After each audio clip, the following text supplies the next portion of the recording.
President Trump was joined at the White House on August 2 by Senators Tom Cotton, Republican Arkansas, shown on left, and David Perdue, Republican Georgia, shown on right, to unveil a new immigration bill the senators introduced.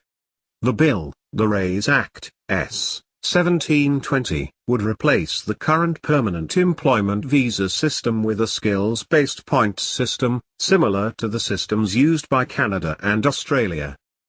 Additionally, the RAISE Act would retain immigration preferences for the spouses and minor children of U.S. citizens and legal permanent residents, while eliminating preferences for some extended family members. It would also eliminate the current diversity visa lottery. The diversity lottery makes available 50,000 permanent resident visas annually and aims to diversify the immigrant population in the United States by selecting applicants from countries with low rates of immigration in the 5 years prior. A statement released by the senators said, "The diversity lottery is plagued with fraud, advances no economic or humanitarian interest, and does not even promote diversity." The RAISE Act would eliminate the 50,000 visas arbitrarily allocated to this lottery. Finally, the RAISE Act would limit refugees offered permanent residency to 50,000 per year, a number that is in line with a 13-year average.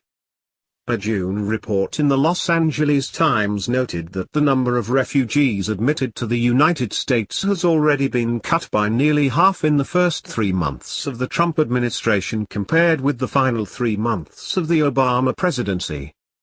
Government statistics released on June 23 showed that more than 25,000 refugees were permitted to enter and reside in the United States at the end of the Obama administration.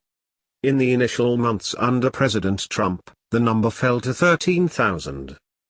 The President and the Senators touted the economic benefits to America of making job skills part of the evaluation process for granting visas to immigrants. Trump said, "The RAISE Act ends chain migration, and replaces our low-skilled system with a new points-based system for receiving a green card. This competitive application process will favor applicants who can speak English, financially support themselves and their families, and demonstrate skills that will contribute to our economy." Cotton followed Trump's statement with remarks of his own. "Our legal immigration system should accomplish 2 main goals. 1. It should help American workers get a decent pay rise and have a higher standard of living. And, 2. It should help promote economic growth to make America more competitive in the world." Cotton noted that the United States currently admits over 1 million immigrants into this country each year, but only 1 in 15 of those immigrants come here because of their job skills and their ability to succeed in this economy. The senator said that puts great downward pressure on the wages of Americans who work with their hands and work on their feet. "I think it's as simple that we're not committed to working-class Americans," said Cotton. Perdue followed and observed that he is the only Fortune 500 CEO in Congress and that his assessment of the new legislation is based on his considerable business experience. He explained the models on which the RAISE Act is based.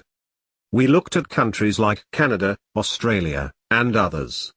What we're introducing today is modeled on the current Canadian and Australian systems. It's pro-worker, it's pro-growth, and it's been proven to work.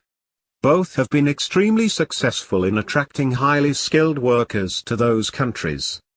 Perdue continued by stating that one thing everyone can agree on is that the goals of our nation's immigration system should be to protect the interests of working Americans, including immigrants. He said we must also welcome talented individuals who come here legally and want to work and make a better life for themselves. The Washington Post observed that groups that favor stricter immigration policies hailed the proposed legislation as a step in the right direction. Roy Beck, president of Numbers USA, said the RAISE Act will do more than any other action to fulfill President Trump's promises as a candidate to create an immigration system that puts the interests of American workers first. One area that the RAISE Act does not address is the H-1B visa program. We noted in an article in April that the Justice Department had recently issued a press statement warning employers petitioning for H-1B visas for the next fiscal year not to discriminate against U.S. workers. The release explained that the H-1B visa program allows companies in the United States to temporarily employ foreign workers in specialty occupations such as science and information technology. While such skilled workers would undoubtedly qualify for employment visas under the RAISE Act, the April release warned employers, the Justice Department will not tolerate employers misusing the H-1B visa process to discriminate against U.S. workers.